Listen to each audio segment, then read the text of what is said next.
दोस्तों, स्वागत है आपका हमारे चैनल आर.के. वर्मा में गंगाराम पटेल और बुलाखीराम की नई रहस्यमय और मजेदार कहानी वीडियो को पूरा जरूर देखें।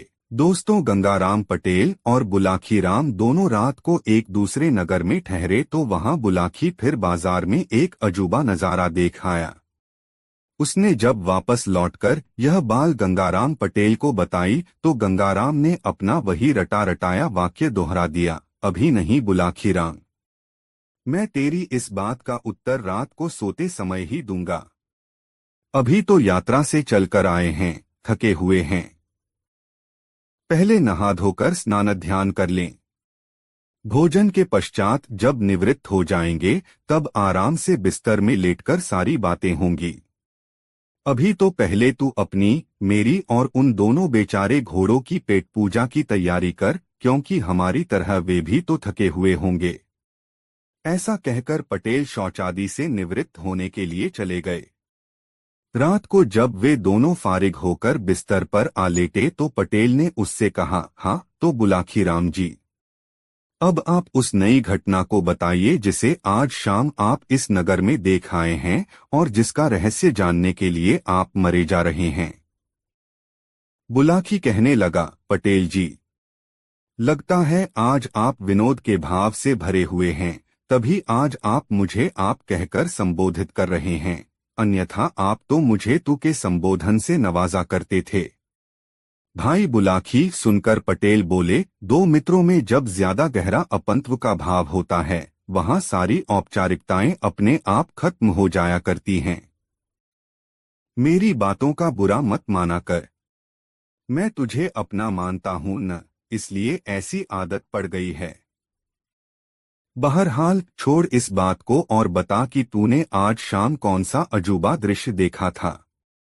पटेल जी, आज शाम जब मैं बाजार से लौट रहा था तो मैंने एक आदमी को एक चबूतरे पर एक खंभे के साथ बंधा हुआ देखा। उसके समीप ही एक सैनिक भी खड़ा था। चबूतरे के ऊपर एक सरकारी निर्देश टंगा हुआ था, जिस पर लिखा था, हर खासवाम को यह निर्देश दिया जाता है कि जो भी शख्स इस राह से गुजरे वह कोड़ा उठाकर इस व्यक्ति को गिनकर 5 कोड़े अवश्य मारे। जो इस निर्देश का पालन नहीं करेगा उसे राजा की ओर से 5 कोड़े लगाकर दंडित किया जाएगा। पटेल जी, जब मैंने उस निर्देश को पढ़ा था तो मैंने सोचा कि इसका दंड जाने बिना मैं इसे कोड़े क्यों मारूं। यही सोचकर मैं वहां से खिसकना चाहता था कि तभी वहां खड़े सैनिक ने मुझसे कहा, क्यों भई, क्या 5 कोड़े खाने का इरादा है? नहीं तो, मेरे मुंह से निकला। तब उस सैनिक ने मुझे घुड़का और कहा, यदि 5 कोड़े नहीं खाना चाहता है तो नीचे पड़े उस कोड़े को उठा और इस आदमी को 5 कोड़े लगा। पटेल जी, उस सैनिक के कहने पर तब मुझे उस कैदी को 5 कोड़े लगाने पड़े। बस तभी से मेरी आत्मा पर यह बोझ पड़ा हुआ है कि मैंने उस आदमी का अपराध जाने बिना 5 कोड़े मारे। अब आप उस कैदी के विषय में बताइए और यह भी बताइए कि किस अपराध के कारण उसे यह सजा भुगतनी पड़ रही है। बुलाखी पटेल बोले, अपनी आत्मा पर पड़ा बोझ उतार दे और यह समझ ले कि उस आदमी को 5 कोड़े लगाकर तूने सवाब का काम किया है। उस आदमी का अपराध इतना गंभीर है कि उसके लिए राजा ने इससे भी बड़ी सजा नियत की होती तो किसी को भी अफसोस नहीं होता। सुन, मैं तुझे आरंभ से ही सारी कहानी सुनाता हूँ। इस नगर में चंद्रचूड़ नाम का एक महाजन निवास करता है। उस महाजन की एक कन्या है जो बेहद रूपवान है। उसका नाम है अनामिका। महाजन का एक पुत्र भी है जिसे सब लोग चक्रधारी कहकर बुलाते हैं। महाजन ने अपनी बेटी अनामिका की मंगनी बहुत पहले अपने एक मित्र के पुत्र के साथ निश्चित कर दी थी, किंतु अभी तक उसने उसका गौना नहीं किया था। कारण यह था कि अनामिका की आयु अभी इतनी नहीं हुई थी कि उसका गौना करके उसकी ससुराल विदा करा दिया जाए। बुलाखी, यह नगर गंगा के बहुत समीप है। यहाँ के लोगों में धार्मिक आस्था भी बहुत है। अन्य नगरों में रहने वालों की तरह यहाँ के लोग भी प्रति वर्ष दशहरे के अवसर पर गंगा स्नान के लिए जरूर जाते हैं। इस बार जब दशहरे का पर्व पड़ा तो दूसरे नगरवासियों की तरह अनामिका भी अपने माता पिता और सखी सहेलियों के साथ गंगा स्नान के लिए गई। गंगा किनारे पहुंचकर अन्य लोगों की तरह अनामिका के पिता ने भी अपने रहने के लिए डेरा व्यवस्थित किया और बारी बारी से गंगा जी में स्नान करने के लिए गए। पहले पुरुषों ने स्नान किया, तदोपरांत स्त्रियां गंगा स्नान के लिए गईं। बुलाखी। जब अनामिका अपनी सखियों के साथ गंगा स्नान के लिए घाट पर पहुंची तो वहां के कुछ गुंडों ने उसे देख लिया। उसकी मनोहारिणी छवि देखकर वह गुंडे विचार करने लगे कि किसी तरह इस सुंदर युवती को अपने काबू में करके इसका उपभोग करना चाहिए। बाद में जब इससे हमारा दिल भर जाएगा तो हम इसे किसी वेश्या के यहाँ बेचकर अच्छी रकम प्राप्त कर सकते हैं। उन गुंडों का मुखिया था छोटेलाल नाम का एक महाहरामी युवक। उसने इस काम को करने का बीड़ा उठाया। उसने अपने साथियों से कहा, दोस्तों, इसे फंसाकर काबू में करना तो मेरा चुटकियों का काम है। बस मुझे थोड़ा सा समय चाहिए। ठीक है, हम तुम्हें समय देते हैं। उसके दूसरे साथी बोले, देखते हैं तुम कौन सा चमत्कार दिखाते हो। उधर अनामिका और उसकी सखियों ने अपने वस्त्र उतारे और उन वस्त्रों को घाट पर बैठे पंडे के हवाले करके गंगा स्नान करने लगीं। तभी छोटेलाल नामक वह गुंडा उस पंडे के पास पहुंचा और उससे कहा, पंडित जी महाराज, 5 रुपए कमाना चाहते हो? घर बैठे कमाई करना किसे बुरा लगता, बताइए कि काम क्या है यजमान। पंडा बोला, परंतु यह बड़ा आसान सा काम है। तुम्हारे पास ये जो जनाने कपड़े रखे हैं, इनमें से एक साड़ी निकालकर मुझे थोड़ी देर के लिए दे दो। छोटेलाल ने कहा, तुम साड़ी के साथ कोई छेड़छाड़ करना चाहते हो? पंडे ने आशंकित स्वर में पूछा। कोई छेड़छाड़ नहीं होगी, बस उस साड़ी के छोर में मुझे कुछ बांधना है। छोटेलाल बोला। यह कोई जोखिम भरा काम नहीं था, इसलिए 5 रुपए लेकर पंडे ने अनामिका की साड़ी उसकी ओर खिसका दी। छोटेलाल ने अपनी जेब से एक सोने की मुहर और 100 रुपए का एक नोट निकाला और अनामिका की साड़ी के पल्लू में बांध दिया और वहां से हटकर कुछ दूर खड़ा हो गया। कुछ देर बाद अनामिका और उसकी सखियां स्नान करके बाहर निकलीं और अपने अपने वस्त्र पहनकर चलने लगीं। उसी समय छोटेलाल भी उनके पीछे पीछे चलने लगा। जब वह अपने डेरे के समीप पहुंची तो छोटेलाल ने पीछे से आकर अनामिका का बाजू थाम लिया। एक अजनबी व्यक्ति द्वारा अपनी बाह पकड़ने पर अनामिका उस पर क्रोधित हो गई। उसने तीखे स्वर में कहा, कौन हो तुम? मेरी बाह पकड़ने की तुम्हारी हिम्मत कैसे हुई? यह क्या कह रही हो अनामिका? क्या अपने मित्र छोटेलाल को भूल गई? छोटेलाल ने आश्चर्य व्यक्त करने का नाटक करते हुए कहा, मैं तुम्हें नहीं जानती। छोड़ो मेरा हाथ, कहकर अनामिका ने छोटेलाल का हाथ झटक दिया। तुम मुझे खूब जानती हो अनामिका, छोटेलाल ने कहा, वर्षों से हम दोनों एक दूसरे से एकांत में मिलते रहे हैं। अब शायद अपनी इन सहेलियों की उपस्थिति में तुम मुझे पहचानने से इनकार कर रही हो। बुलाखी। इस प्रकार वहां दोनों में तकरार होने लगी। मेले का मौका था, आठ भीड़ इकट्ठी हो गई। होहल्ला सुनकर अनामिका का पिता, उसका भोग और अक नगर के दूसरे परिचित लोग भी वहां आ पहुंचे और एक लड़की को छेड़ने पर छोटेला को बुराभला कहते हुए उसकी पिटाई करने लगे। जब छोटेलाल काफी पिट चुका थी, उसने रोने का अभिनय करते हुए कहा, आप लोग मुझे बेकार ही पौंट रहे हैं। चैत्र कोई अभद्र बात नहीं की है। इस लड़की से मेरा काफी पुराना परिचय है। इसने तो मेरे साथ विवाह करने का वादा भी किया हुआ है। विवाह का वादा? अनामिका के पिता ने आश्चर्य से पूछा। हाँ जी, विवाह का वादा, छोटेलाल कुटिलता से बोला। विश्वास न हो तो पूछ लो इससे। आज यहाँ आने से पहले भी यह मुझसे मिली थी। इसने अपने खरवे के लिए मुझसे 100 रुपए और एक सोने की मोहर भी मांगी थी, जो मैंने अपनी माता के रुपयों में से चुराकर इसे लाकर दिए थे। झूठ बोलता है तू, अनामिका का पिता दहाड़ा। अरे भिखमंगे, मेरे पास धन की क्या कमी है जो मेरी बेटी तुझसे खर्च के लिए पैसे मांगती? यह तो आप अपनी बेटी से ही पूछिए, छोटेलाल ने रुआंसे स्वर में कहा। क्यों री कलंकिनी? अनामिका के पिता ने क्रोध से लाल पीले होते हुए अनामिका को झिंझोड़ा। क्या तूने इस आदमी से 100 रुपए और एक सोने की मुहर ली थी? यह आदमी झूठा है पिताजी। मैं गंगा माता की कसम खाकर कहती हूँ कि आज से पहले मैंने इसकी शक्ल भी नहीं देखी। यह मुझ पर झूठा लांछन लगा रहा है, अनामिका ने सुबकते हुए कहा। सेठ जी, अगर मैं झूठा साबित हूं तो आप यहीं मुझे 100 जूते मारना और जो भी सजा आप देना चाहें मैं खुशी से मंजूर कर लूंगा, पर पहले आप अपनी बेटी की तलाशी तो लीजिए। मैंने आज जो रकम इसे दी थी वह अभी भी इसके पास होगी, छोटेलाल बोला। सबको यह विचार पसंद आया। अनामिका की तलाशी ली गई तो साड़ी के पल्लू में बंधी दोनों चीजें बरामद हो गईं। इस पर तो सब लोग अनामिका और उसके पिता को दोषी मानने लगे। सब लोग उन पर धू-धू करने लगे। बुलाखी।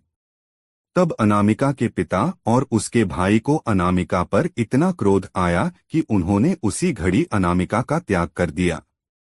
वे घर लौट गए और छोटेलाल अनामिका का हाथ पकड़कर विजेता की तरह उसे ले चला। अनामिका दहाड़े मार कर रोने लगी और बार बार छोटेलाल के चंगुल से छूटने का प्रयास करने लगी, लेकिन तभी छोटेलाल के साथी गुंडे भी उसकी सहायता के लिए वहां पहुंच गए और उन्होंने छोटेलाल और अनामिका को अपने घेरे में ले लिया। बुलाखी।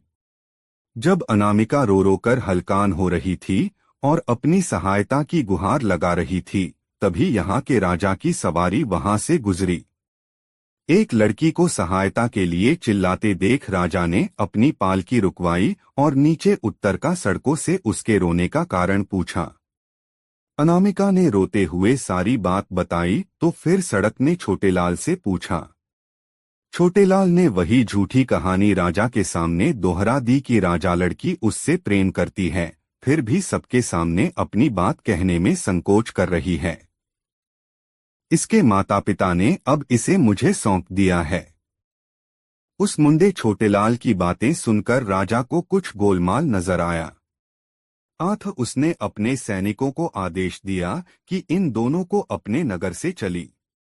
वहीं मैं सारी बातें अनकर इस बात का निर्णय करूंगा कि इन दोनों में से कौन सच्चा है और कौन झूठा।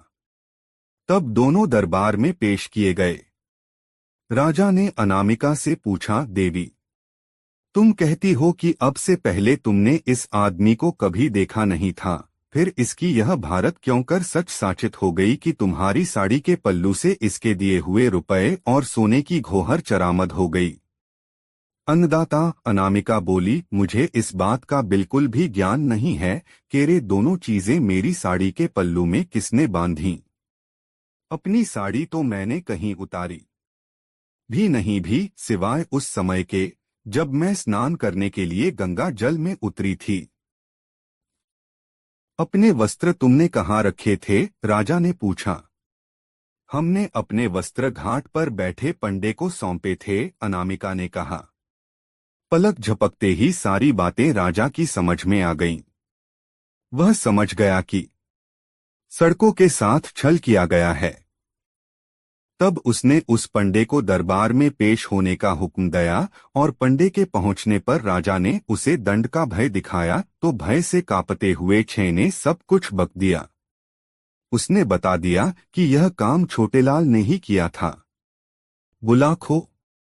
सच्चाई जानकर राजा ने अनामिका के पिता को बुलाकर अनामिका तो उसे सौंप दी और उस पंडे और छोटेलाल के साथियों को पकड़कर उन्हें 100 कोड़े लगाने की सजा दी और क्योंकि मुख्य अपराधी छोटेलाल था, उसे यह सजा दी कि इस दिन तक इसे खंभे से बांधकर इस पर कोड़े बरसाए जाएं। साथ ही यह आदेश भी लिखकर वहां चिपका दिया कि जो भी राहगीर वहां से गुजरे वह छोटेलाल को 5 कोड़े जरूर मारे। यदि वह ऐसा नहीं करेगा तो फिर राजाज्ञा से 5 कोड़े उसी को मारे जाएंगे। कहानी का समापन कर पटेल बोले, सोहे बुलाखी।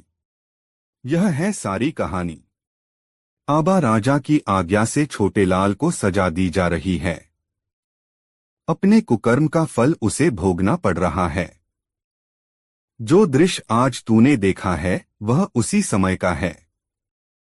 उम्मीद है यह सब जानकर तेरी उत्सुकता शांत हो गई होगी। आथ अब मुझे भी सोने दे और स्वयं भी सो रह, कहकर पटेल ने आंखें मूंद लीं। बुलाखी भी सोने की तैयारी करने लगा। दोस्तों, वीडियो अपने मित्रों को जरूर शेयर करें। दोस्तों, प्रातःकाल गंगाराम और बुलाखी ने सुबह उठकर अपना शौचादि नित्य कर्म किया और नित्य की भांति नाश्ता कर अपना सब सामान संभाला और मारवाड़ से उन्होंने मेवाड़ की ओर प्रस्थान किया।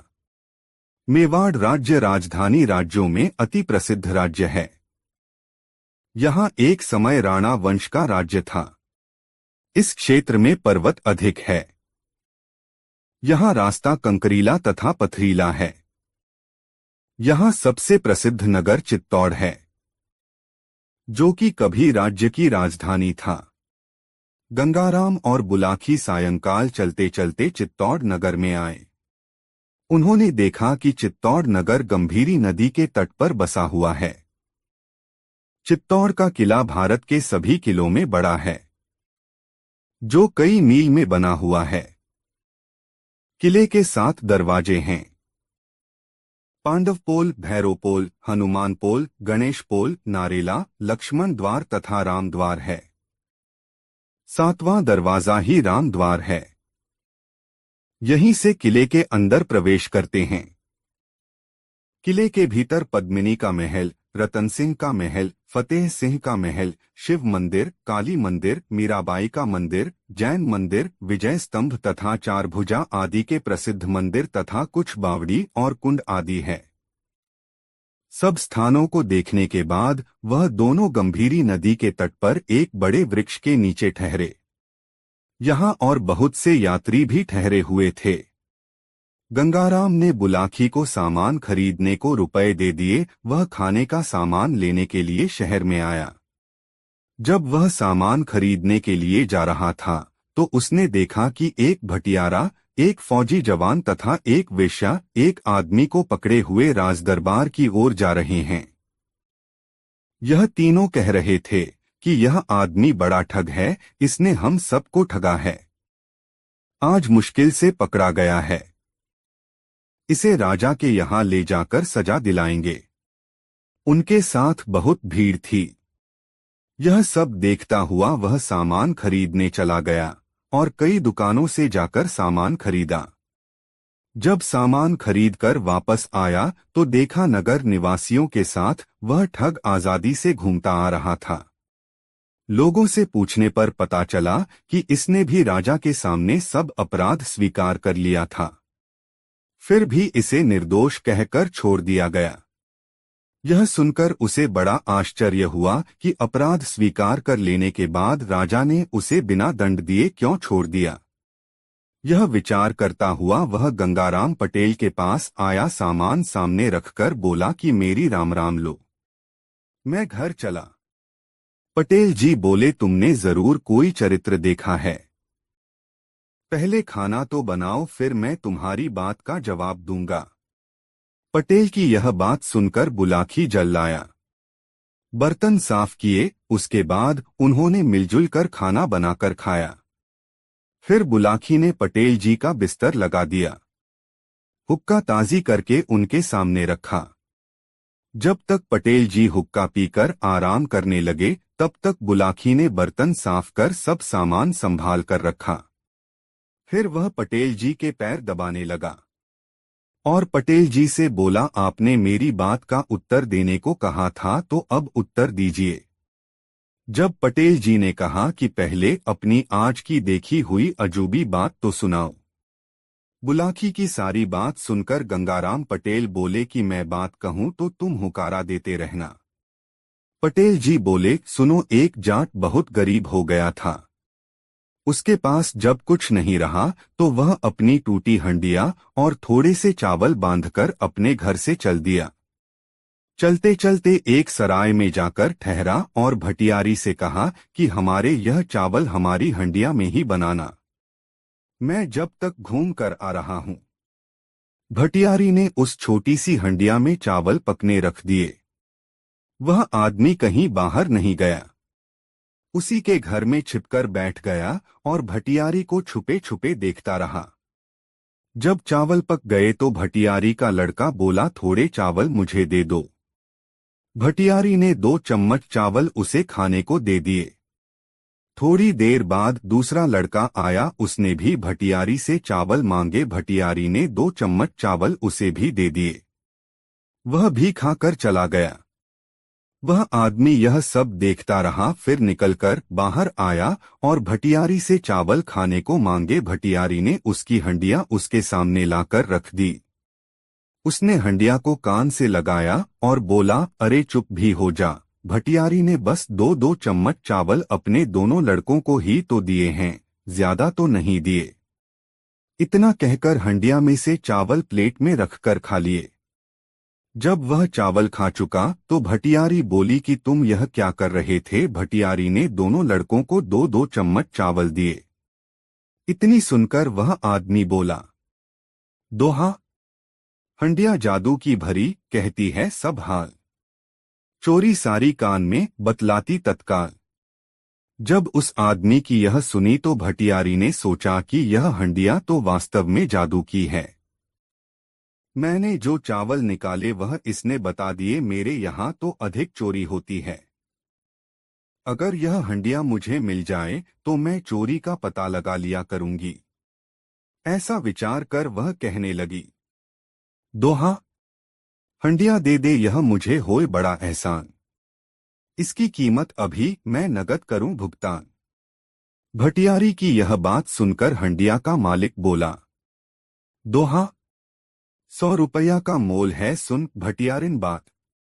लेना जो चाहे इसे, 100 रुपया धर हाथ। भटियारिन को हंडिया से मोह हो गया था।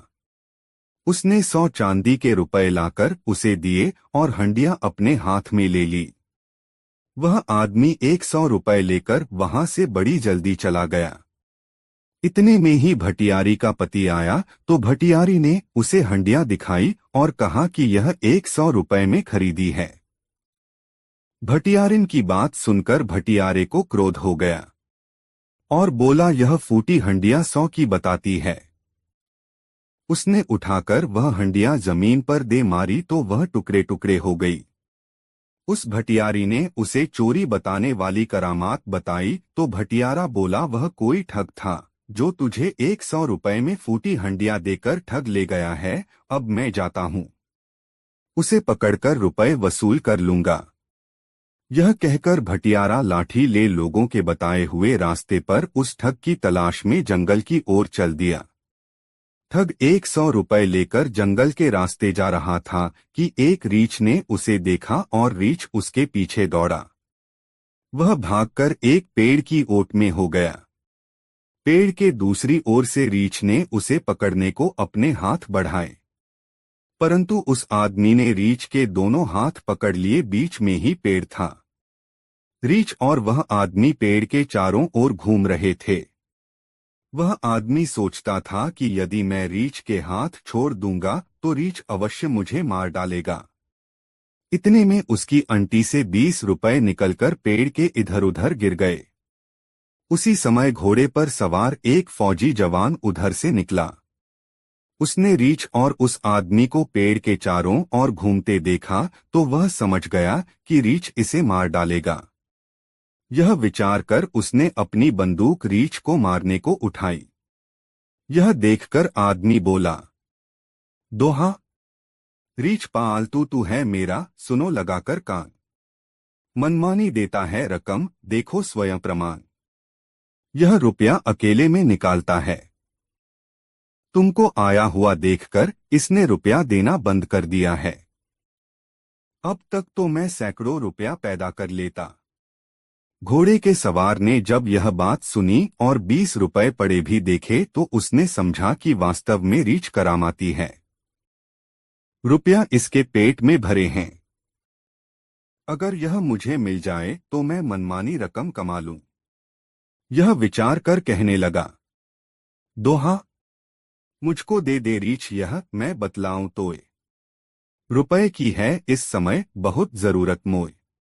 उस आदमी ने जब घुड़सवार की यह बात सुनी तो कहने लगा कि यदि तुम रीछ चाहते हो तो 400 रुपए और अपना घोड़ा मुझे दे दो। मैं तुम्हें रीछ के हाथ पकड़ा दूंगा। मेरे चले जाने के बाद जितना रुपया चाहो तो रीछ से निकलवा लेना। हाँ, जो यह 20 रुपए जमीन पर पड़े हैं इन्हें भी मैं ले जाऊंगा। सवार के पास 300 रुपए थे। कहने लगा कि मेरे पास सिर्फ 300 रुपए हैं, तुम मुझे रीछ दे दो। उसने घुड़सवार की बात मान ली। फौजी ने घोड़े से उतरकर 300 रुपए जमीन पर रख दिए और उसने रीछ के हाथ कसकर पकड़ लिए। उस आदमी ने रीछ को छोड़ने के बाद 300 रुपए और 20 रुपए जो जमीन पर पड़े थे उठाए और घोड़े पर चढ़कर भाग गया। अब फौजी जवान रीछ के हाथ पकड़े पेड़ के चारों ओर घूम रहा था। जब रीछ से 1 रुपया भी ना निकला तो वह अपनी भूल पर पछताया। अगर रीछ को छोड़ता है तो रीछ उसे मार डालेगा। इस कारण वह उसके हाथ पकड़े पेड़ के चारों ओर घूमता रहा।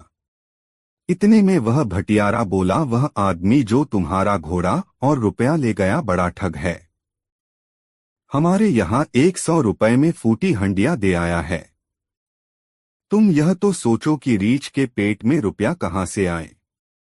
यह कहकर उसने अपनी लाठी से रीछ को मार डाला और फौजी के प्राण बचाए।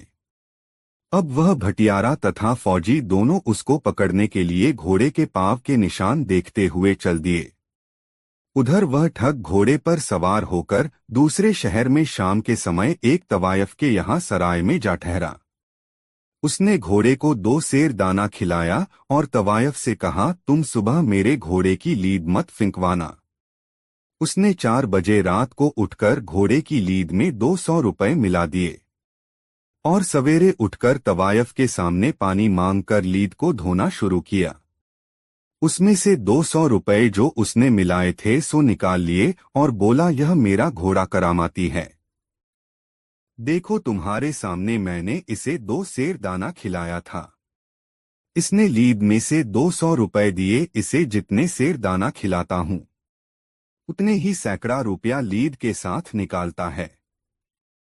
यह सुनकर तवायफ को लालच आ गया और कहने लगी, यह घोड़ा मुझे दे दो और जो कुछ चाहो तो ले लो। तवायफ के बहुत विनय करने पर 1000 रुपए लेकर उसने वह घोड़ा दे दिया और चला गया। तवायफ ने सोचा कि 1000 रुपए एक ही दिन में वसूल कर लूं। इसलिए उसने घोड़े को 10 सेर दाना खिला दिया, जिसे खाकर घोड़े का पेट फूल गया और वह मर गया। वह मरा हुआ घोड़ा सराय के दरवाजे पर पड़ा हुआ था। उधर से भटियारा और फौजी निकले। फौजी ने अपना घोड़ा पहचाना और भटियारे से बोला, मेरा घोड़ा तो यहाँ मरा पड़ा है, ठग भी यहीं कहीं होगा। जब उन्होंने तवायफ से पता लगाया तो उसने कहा कि एक आदमी इसे करामाती घोड़ा बताकर 1000 रुपए में बेच गया है। फौजी बोला, घोड़ा मेरा है, इसमें कोई करामात नहीं थी। तुम्हारी भांति ही उस ठग ने हम दोनों को भी ठगा है। चलो अब हम दोनों मिलकर उसे तलाश करेंगे और पकड़कर अपना रुपया वसूल करेंगे। अब वह तवायफ भी उनके साथ में हो गई। अब भटियारे, फौजी और तवायफ तीनों ही उसको ढूंढने के लिए चल दिए और उसी शहर में घूमते हुए उसको पकड़ भी लिया। और जब वह नहीं माना तो वे अपना न्याय कराने के लिए उसे राजदरबार में ले गए। सबसे पहले राजा के सामने भटियारे ने अपना दावा रखा। वह बोला कि यह आदमी ठग है। मेरी पत्नी को फूटी हंडिया 100 रुपए में देकर ठग लाया है। जिसने उसे यह लालच दिया था कि हंडिया मेरी करामाती है और चोरी बताती है। राजा ने उससे पूछा कि भटियारा जो कुछ कह रहा है क्या ठीक है। वह आदमी बोला, वास्तव में मेरी हड्डियां करामाती थी और वह चोरी बताती थी। आप उस हंडिया को मंगाकर जांच कर लीजिए। राजा ने भटियारे से कहा कि वह हंडिया लाओ। भटियारा बोला, वह तो मैंने फोड़ दी। राजा कहने लगा, जब हंडिया ही नहीं तो मैं न्याय कैसे करूं। इसके बाद फौजी ने अपनी फरियाद की कि यह आदमी ठग है। यह 300 रुपए और घोड़ा मुझसे बहका कर ले गया और एक रीछ का हाथ पकड़ा आया। इसने कहा था कि यह रीछ अकेले में पेट से टट्टी की राह रुपए निकालता है। राजा ने उससे पूछा, क्या तुमने 300 रुपए और घोड़ा लेकर इन्हें रीछ दिया था। उसने उत्तर दिया, महाराज मेरा रीछ करामाती था। मैंने जो कुछ भी कहा था सत्य है। रीछ को मंगवाकर जांच कर ली जाए। भटियारा बोला, उसको मारकर तो मैंने इसकी जान बचाई है। राजा बोला, तुम्हारे मामले में भी यह निर्दोष है क्योंकि तुमने रीछ मार दिया है। इसके बाद तवायफ ने कहा, यह 1000 रुपए में अपना घोड़ा मुझे इस शर्त पर बेच आया था कि इसे जितने सेर दाना खिलाते हैं उतने 100 रुपए लीद के साथ देता है। इस प्रकार इसने मुझे धोखा दिया है। ठग बोला, श्रीमान जी घोड़े को मंगाकर आप मेरी साँच झूठ की जांच कर लें। वैसे मेरी बात झूठ हो तो मुझे कठोर सजा दीजिए। राजा के पूछने पर तवायफ ने बताया कि घोड़ा तो मर गया है। राजा ने कहा, बिना घोड़े के फैसला क्या करूं।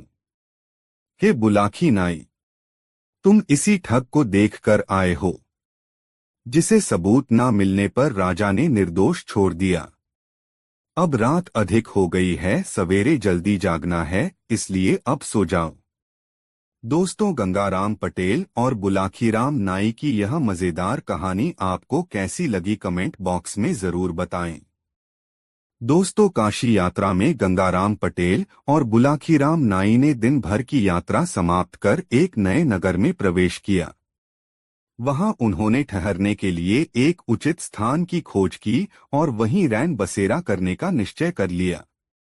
और पटेल ने बुलाखी को पैसे देकर शहर में भोजन का सामान लेने भेज दिया और स्वयं अपनी दिनचर्या को निपटाने में व्यस्त हो गए। बुलाखी इस बार भी लौटा और एक नई खबर उसके पास तैयार थी। पटेल जी ने पूछा, क्या बात है भाई बुलाखी, तू आज फिर किसी चिंता में पड़ गया ऐसा लगता है। उसने सोचा इस खबर को पटेल को अभी सुनाऊंगा तो पटेल जी यह कहकर टाल देंगे कि रात्रि होने दे, भोजन करने के पश्चात बिस्तर पर लेटते समय तुझे तेरी बात का उत्तर दे दूंगा। इसलिए उसने वह बात उस समय पटेल को नहीं बताई। वह बात को पेट में डाले रहा। जब वे दोनों भोजन करके निवृत्त हो गए तब बुलाखी ने बात छेड़ी, पटेल जी, आज भी इस शहर में मैं एक नई घटना देख आया हूं। ठीक है, उस घटना का वर्णन कर, फिर उसे सुनकर मैं तेरी बात का उत्तर दूंगा, पटेल ने कहा। पटेल जी, आज जब मैं बाजार से यहाँ आ रहा था तब मैंने एक घर में देखने ही देखते उस घर में कोहराम मच गया। उस घर के पड़ोसियों ने उस घर की सेठानी को सांत्वना देने की बहुत कोशिश की पर उसका मन शांत होने का नाम नहीं ले रहा था।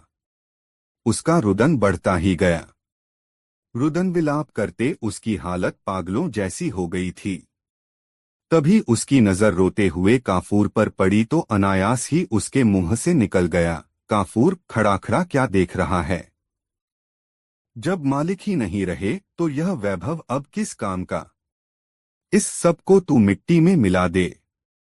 पटेल जी में ये सुनकर हैरान हो गया कि वहां क्या हो रहा था और वो आदमी कौन था जो कह रहा था सब खत्म कर दे और बाद में क्या हुआ, इस रहस्य से पर्दा उठाइए। बुलाखी की यह सारी बात सुन पटेल जी बोले, बुलाखी, यहाँ से कुछ दूर एक नगर है, वहां 100 साल पहले एक बहुत बड़ा व्यापारी था जिसके पास काफूर नाम का एक गुलाम था। व्यसरी था, उसे अपने सिद्धांतों पर चलना सबसे प्रिय था। उसकी देखादेखी काफूर ने भी अपना एक सिद्धांत बना लिया।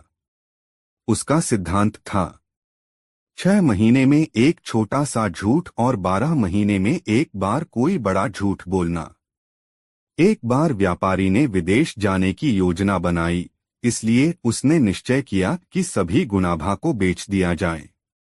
यह काम उसने एक दलाल को सौंप दिया। उसके गुलामों में से काफूर नामक गुलाम को शहर के एक अमीर आदमी ने पसंद कर लिया। तब दलाल ने काफूर की तारीफ करते हुए कहा, सेठ जी, यह गुलाम बड़ा ही ईमानदार और निष्ठापूर्वक काम करने वाला है। यह तो बड़ी अच्छी बात है। अमीर ने कहा, क्या इसमें कोई बुराई भी है? बस छोटी सी एक ही बुराई है सेठ जी की यह सिद्धांतवादी है। सिद्धांतवादी होना तो कोई बुरी बात नहीं है। इसमें क्या बुराई है? सेठ और अधिक खुश हुआ। मैं खुद सिद्धांतवादी हूँ और मेरा यह सिद्धांत है कि मैं बिना जांचे परखे कभी गुलाम नहीं खरीदता, और जब गुलाम को खरीद लेता हूँ तो उसके सुख दुख का पूरा ख्याल रखता हूँ। अब तुम मुझे इस गुलाम का सिद्धांत बताओ, क्या सिद्धांत है इसका? जवाब दलाल के बजाय गुलाम ने स्वयं दिया। मालिक, मेरा सिद्धांत यह है कि मैं 6 महीने में एक बार एक छोटा सा झूठ बोलता हूँ और 12 महीने में एक बार बड़ा झूठ बोलता हूँ। बस यह सुनकर व्यापारी खिलखिलाकर हंस पड़ा और बोला, बस इतनी सी बात है, मुझे कोई ऐतराज नहीं है। झूठ कौन नहीं बोलता? हम लोगों को तो हर रोज ढेरों झूठ बोलना पड़ता है। झूठ के बिना तो व्यापार चल ही नहीं सकता। व्यापारी ने दलाल को गुलाम की कीमत अदा की और उसे अपने साथ ले गया। काफूर बहुत मेहनती गुलाम था, साथ ही वह व्यवहार कुशल भी बहुत था। वह अपने मालिक की हर आज्ञा का पालन करता था है। व्यापारी का कठिन से कठिन काम वह चुटकी बजाते कर दिखाता था। इतना ही नहीं, कई बार तो उसने उसे संकट से भी उबारा था। उसने अपने परिश्रम और ईमानदारी से अपने मालिक और मालकिन का दिल जीत लिया। वे दोनों काफूर के व्यवहार से बहुत प्रभावित थे। इस प्रभाव का ही यह परिणाम था कि कुछ दिनों बाद ही उन्होंने काफूर को अपना निजी गुलाम बना लिया। एक बार व्यापारी के घर पर कुछ मेहमान आए हुए थे। व्यापारी ने उनके सम्मान में एक दावत का आयोजन किया।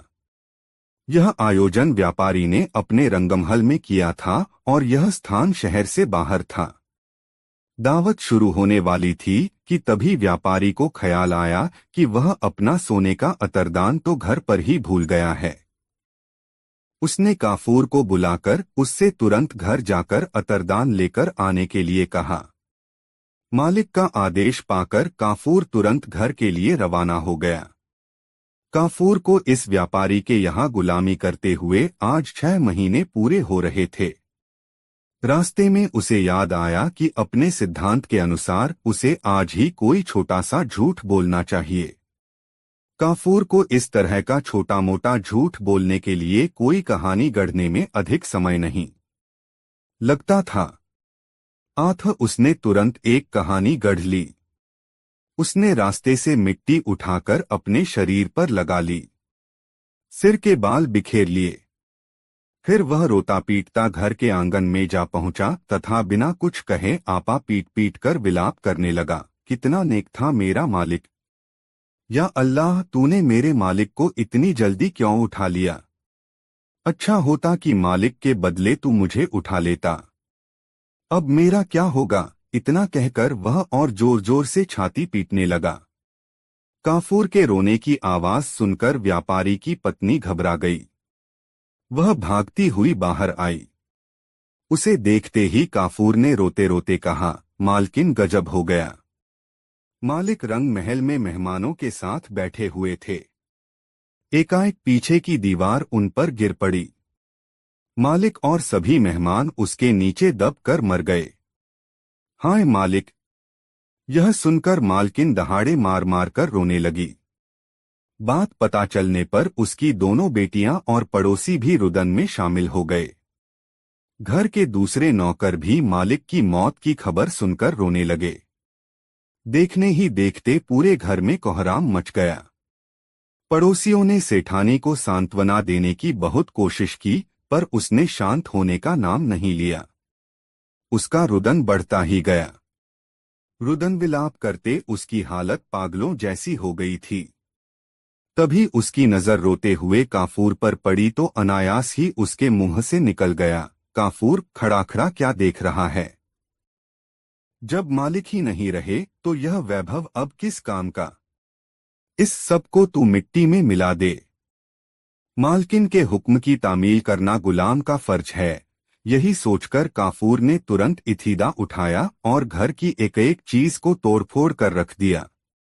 मकान के दरवाजे, खिड़कियों, मेज, कुर्सियां, पलंग, अलमारी, बर्तन सब कुछ चकनाचूर हो गए। तत्पश्चात मालकिन अपनी दोनों बेटियों, पड़ोसियों व नौकर चाकरों के साथ रोती पीटती रंग महल की ओर चल पड़ी। मालकिन और पड़ोसियों के रंग महल पहुंचने के पहले ही काफूर जल्दी जल्दी रंग महल जा पहुंचा। उस समय व्यापारी मेहमानों के साथ भोजन करने बैठा ही था कि काफूर उसके पास जाकर छाती पीटते हुए रोने लगा। व्यापारी उसको इस हरकत पर बुरी तरह घबरा गया और तत्काल उसने पूछा, काफूर, क्या हुआ? तू इस तरह फूट फूट कर रो क्यों रहा है? काफूर ने सिसकते हुए जवाब दिया, मालिक, क्या बताऊं, गजब हो गया। मालकिन दीवान खाने में झूले पर बैठी हुई पान चबा रही थीं। एकाएक दीवान खाने की दीवार उनके ऊपर गिर पड़ी। मालकिन दीवार के नीचे दबकर मर गईं। आपकी दोनों बेटियां वहीं अपने छोटे भाई के साथ खेल रही थीं। वे सब भी दीवार के नीचे दब गए। गजब हो गया मालिक। काफूर विलाप करने लगा, हाय, अब मैं क्या करूं? खुदा, तूने मेरी दयालु मालकिन को इतनी जल्दी क्यों उठा लिया? व्यापारी परोसी हुई थाली छोड़कर उठ गया। वह शोक से विह्वल हो उठा और जो भी चीज सामने पड़ी सबको तोड़ने फोड़ने लगा। रंग महल की कोई भी वस्तु साबुत नहीं बची। मेहमानों ने किसी तरह व्यापारी को संभाला। वे सब रोते बिलखते घर की ओर चल पड़े। अभी वे लोग कुछ ही दूर गए थे कि उन्हें सामने से सेठानी और पास पड़ोस के लोग उधर से आते हुए दिखाई दिए। दोनों तरफ की भीड़ एक दूसरे के करीब आ गई। जब व्यापारी ने सेठानी को और सेठानी ने व्यापारी को देखा तो दोनों डर के मारे कांपने लगे। भागो भागो, यह तो सेठानी का भूत है, व्यापारी चिल्लाया। बचाओ बचाओ, यह तो सेठ जी का भूत है, सेठानी बोली। इसके बाद व्यापारी और सेठानी डर के मारे बेहोश होकर गिर पड़े। व्यापारी और सेठानी के साथ आए लोगों ने उन दोनों के चेहरों पर पानी छिड़का, तब कहीं जाकर उन दोनों को होश आया। व्यापारी और उसकी पत्नी ने जब एक दूसरे से बातचीत की तब उन्हें मालूम हुआ कि यह सब काफूर की करतूत है। उन्होंने काफूर के इस झूठ के कारण हुए नुकसान और तोड़फोड़ के बारे में भी एक दूसरे को बताया। व्यापारी और सेठानी को काफूर पर बहुत गुस्सा आया। उन्होंने काफूर को डांटते हुए कहा, तूने यह घिनौनी हरकत क्यों की? आखिर तुझे इस करतूत से क्या हासिल हुआ? काफूर बोला, मालिक, मैंने जो कुछ किया है अपने सिद्धांत के अनुसार ही किया है। आपको याद होगा, मैंने आपसे 6 महीने में एक बार एक छोटा झूठ बोलने की बात की थी। आज मुझे आपके यहाँ गुलामी करते हुए 6 महीने पूरे हो रहे थे, इसलिए मुझे आज एक छोटा झूठ बोलना ही पड़ा। मैंने तो केवल छोटा सा झूठ बोला था, लेकिन मालकिन ने आदेश दिया तो मुझे मजबूर होकर घर का सारा सामान तोड़ना पड़ा। क्या करता, मालकिन के हुक्म का पालन करना मेरा धर्म था। व्यापारी गुस्से से बोला, नालायक, तोड़फोड़ करने से पहले तूने नुकसान के बारे में तो विचार कर लिया होता। तूने हमारा लाखों रुपए का नुकसान कर डाला और ऊपर से जबान लड़ा रहा है। मालिक, आपका भी तो सिद्धांत है, जीते जागते इंसानों को गुलाम बनाकर रखना। आप एक निर्दोष एवं वफादार आदमी को जानवर की तरह जंजीरों में बांध कर रखते हैं, उसे जानवरों की तरह खरीदते और बेचते हैं। आप उस पर कोड़े बरसा सकते हैं। इतना ही नहीं, आप गुलामों की हत्या भी कर सकते हैं। जीते जागते इंसानों की पूरी जिंदगी इस प्रकार की गुलामी में ही बीत जाती है। इस अन्याय की तुलना में तो मेरी छोटी सी गलती कुछ भी नहीं है। काफूर की बातें सुनकर व्यापारी के कान खड़े हो गए। उसने सोचा, इस गुलाम का छोटा सा झूठ यदि इतना भयानक है तो बड़ा झूठ कितना विनाशकारी होगा। उसने काफूर से कहा, अब मुझे तुम्हारे जैसे गुलाम की जरूरत नहीं है। नहीं मालिक, ऐसा कैसे हो सकता है? काफूर ने जवाब दिया, आपने तो 12 महीने के लिए मुझे खरीदा है। दलाल की बही में यह शर्त दर्ज है। 12 महीने के पहले आप मुझे कैसे छोड़ सकते हैं मालिक? व्यापारी और काफूर का यह विवाद सुल्तान हारून रशीद के पास पहुंचा। उसने दोनों पक्षों की दलीलें सुनने के बाद काफूर को गुलामी से आजाद करने का आदेश दिया। इस प्रकार अपनी सूझबूझ से काफूर हमेशा हमेशा के लिए गुलामी से मुक्त हो गया। कहानी का समापन करते हुए गंगाराम पटेल ने बुलाकी नाई से कहा, बुलाकी राम, आज तू जिस दृश्य को देखकर आया था वह दृश्य उसी समय का था। अब बता, तेरी जिज्ञासा शांत हुई या नहीं? हो गई पटेल जी, बुलाकी बोला, आप तो जैसे अंतर्यामी हैं। सारी कहानी का खाका मेरी आंखों के सामने ऐसे नाच उठा जैसे यह घटना मेरे सामने ही घटित हुई हो। बस तो फिर अब सो जा। यह कहकर गंगाराम ने आंखें मूंद लीं। कुछ ही देर में बुलाखीराम नाई के भी खर्राटे वहां गूंजने लगे। दोस्तों, यह अनोखी कहानी आपको कैसी लगी कमेंट में जरूर बताएं। ऐसी और कहानी सुनने के लिए हमारे चैनल आर के वर्मा को अभी सब्सक्राइब कर ले। वीडियो देखने के लिए बहुत बहुत धन्यवाद।